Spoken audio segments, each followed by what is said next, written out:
What strange things that other families accept as normal? Story 1. Not other family, but still. One day my parents decided I'm big enough to start coming back home from school on my own. I used to spend 1 to 2 hours every day sitting on a doormat waiting for my sister to come back from school and let me in. I was often really hungry and peed my pants at least 5 times. I was around 10 at that time. Our neighbors who saw me there every day said nothing. Wonder if it was creepy for them. Oh, and we were a middle-class family.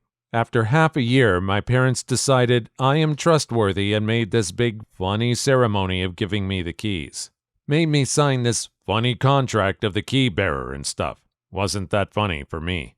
They still sometimes make jokes about me not being responsible enough at the age of 10 to even keep the keys. Edit. I think it's important for the story that I used to live in a block of flats.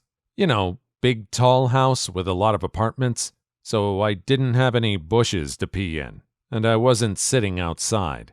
I did pee on the stairs a couple of times, but was usually too scared that neighbors would come out and see me. I figured it would be safest to pee my pants. Pool of pee was smaller. I feel weird talking about my peeing habits on the internet. About peeing in school. I know it sounds stupid that I didn't do it, but using restrooms in my schools was really scary, especially for younger kids. The locks were often broken, and older girls would just go inside and open every stall, laughing at anyone inside. I would have to wait for the next lesson to start, and that would leave me longer in a bullying school.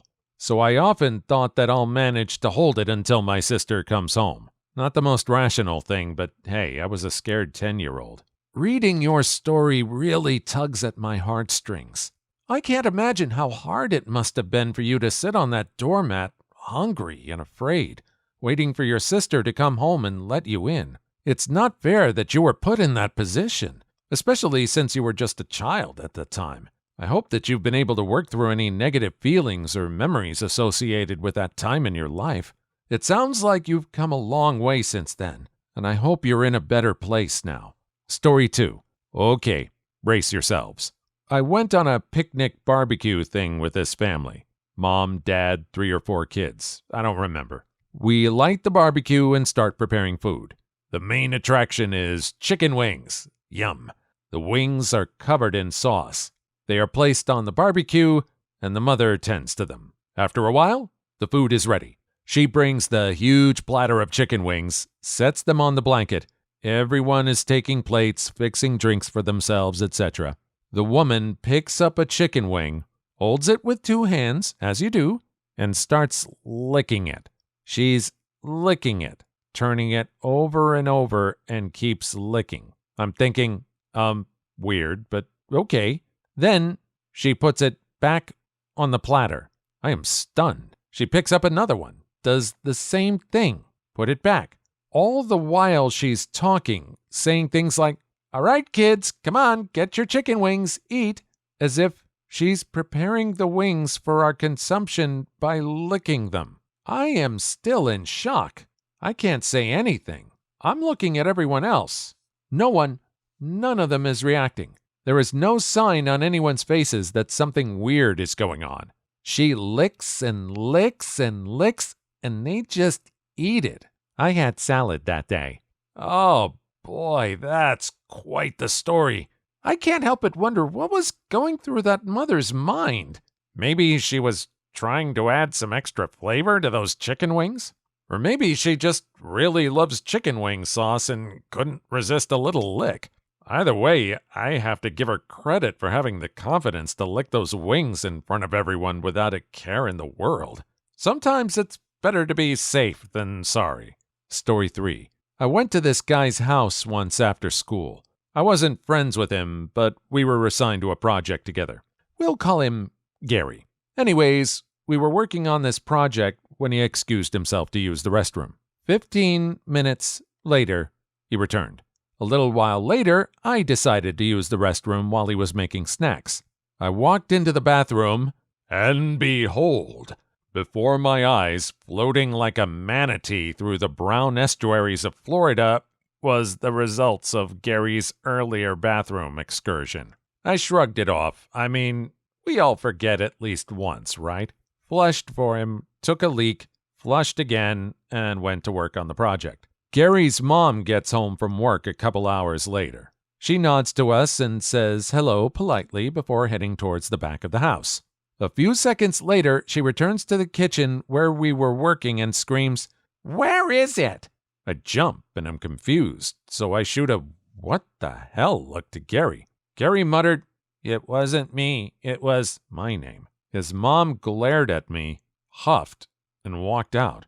Gary later explained that every day after school, he would take a dump and was required to leave it in the toilet so his mom could check it. He wasn't even sick or anything. She just wanted to check it to make sure he was healthy or something. I never went back to Gary's house. Well, that's quite the poopy situation you found yourself in. I mean, who checks their kids' poop on a daily basis? That's just bizarre. And poor Gary, having to endure that kind of invasion of privacy. But let's not forget the real victim here. You. Imagine walking into a bathroom and finding a floating manatee-shaped turd. I can't blame you for flushing it down the toilet. Story 4. Definitely had to be my neighbors when I was younger. I hung out and played with these 3 siblings. They were all pretty normal kids, but the mom seemed kind of clingy. During the summer, we would play outside a lot. Baseball, hockey, go-karts, swimming, the norm. Every single day at around 12, the mom would call the kids back to the house, one at a time. They would have to go inside for about a half hour, then come out, and the next kid would go in. Never thought too much about it until one day I was actually in their house with them and found out why she called them. She had mandatory cuddle time with each of the kids. They would lay on the couch and she would spoon them in the quiet for about 30 minutes each. Weirdest thing I've ever encountered. Story 5. My senior year in high school. I lived in a town, so I would have to get a ride to and from school. Don't have a license. That ride was always from my 50-year-old uncle that has been living off of my family since 2009. One day on the way home, we were driving down a road that has like a 15-mile-per-hour speed limit. I glance over at my uncle, and he isn't even watching the road. He's looking somewhere off on the sidewalk. I notice we're about to drive past 2 girls that couldn't have been older than 13. I'm thinking to myself, there is no way that this is what he's gawking at. We start to pass them, and sure enough, his head turns as we pass them, looking back at them. I go, "You're a pedophile." This man says, "Not yet." Story 6. I knew a girl in high school who had parents who were obsessed with dinner plates. They had such a huge collection of collectible plates in their house that every room was full of them on display. The entire house was basically a library set up for these things. Her bedroom was a mattress on the floor surrounded by display cases of plates. You couldn't even lean on any wall. They were all like this. The last time I went over there, I knocked one off the wall by mistake. I caught it and it didn't even break, but my God, the rage her dad flew into was freaking horrifying. He was inches away from punching me. Never went back. They tried to nervously laugh it off like, "Ha ha ha, good old dad being funny, ha ha ha." The one time I asked my friend why they had so many, she went on a passionate tangent about all the cool plates they had and why they were so awesome. It went on for an hour. I never asked again because hearing about neat dishware for an hour was like torture. That's some intense dedication to dinnerware right there. I mean, I love a good plate as much as the next person, but to have your entire house turned into a plate museum? That's a bit much. And the fact that the dad was so close to throwing a punch over a plate? Yikes. But yeah, hearing about cool plates for an hour straight sounds like a form of torture I wouldn't wish on anyone. Story 7. I know a woman who was a manager at the restaurant my wife worked at who was living through her 13-year-old girl to an extreme level. The girl would come up to the restaurant from school and her mom would trash her for how awful her makeup was and ask her how she expected to get Brent or Jason or whoever looked like that. 90% of what she talked about with coworkers was her daughter's school drama. She would read her texts, give her strategies and things to say, etc., always trashing her appearance or telling her she needed to dress sluttier before going to the football game and weird stuff like that. Talked about how she encouraged boys coming over and how she liked to spy or eavesdrop, and with a twinkle of pride, told us how she walked in daughter's room recently and found her coming out from under the covers in her bed this boy was in, right in the middle of a passionate oral spicy time. Story 8. Something that I've witnessed for years only began to hit me as the realization slowly unfolded. A family that I visited frequently with all adult children who still live with their parents would coincidentally always have the same exact movie on every single time I visited. They all huddle around as though they're only watching it for the first time. Once, when I actually stayed over for a longer duration, when the movie finally ended, the TV was finally turned off, only to be turned on again, and the play button was then pressed for the same movie. I finally realized that this movie is watched multiple times a day, every single day, almost like a ritual, and all the members of the family react the same way to the same scene repeatedly as if they've never seen it before. It's interesting how certain habits and routines can be so ingrained in our lives that we don't even realize them until something prompts us to take a closer look. For this family, perhaps watching this particular movie is a way to bond and connect with each other? Maybe it's a source of nostalgia or a shared interest that they can always turn to. Whatever the reason, it's heartwarming to think that they found something that brings them together and makes them happy. Story 9. I am told it's a little disconcerting at first, but people warm up to my very mixed family. Here's the background. Both of my parents have divorced parents that never spoke to each other and never wanted to be like that when they divorced. So we have large family get-togethers where all my siblings and all my step-siblings hang out with my mom, dad, stepdad, and stepmom. These include international vacations, various birthday parties, and Valentine's Day. We just all get along, and we're from a small town. It's especially helpful because last year my stepmom was paralyzed from the chest down, and my mom helped take care of her. Story 10.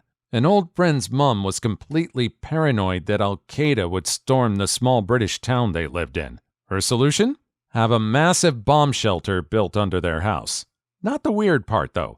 About 5 times a year, she would spend literally thousands and thousands of pounds on groceries to stock the shelter with. By this, I mean she would genuinely buy out the whole supermarket. It would take her about 20 trips over a week. Not just canned food, but perishables too. I only found this out by sleeping over on one of her shopping days, where food covered literally every single surface of their massive house. My friend just shrugged it off and was, "Oh yeah, just restocking our bomb shelter. We always need to be ready for invasion." The freak? I'm glad that your friend's mom was able to afford all that food, but it does seem a bit excessive. It's good to be prepared for emergencies, but I'm not sure that hoarding food to the point of covering every surface of your house is the best way to go about it. Still, it's nice to see that some people take safety and security of their family seriously. Story 11. The act itself isn't creepy, but I was very creeped out until I realized what was happening. I was at my significant other's house, and her mom was cooking and said, "I think it's about that time."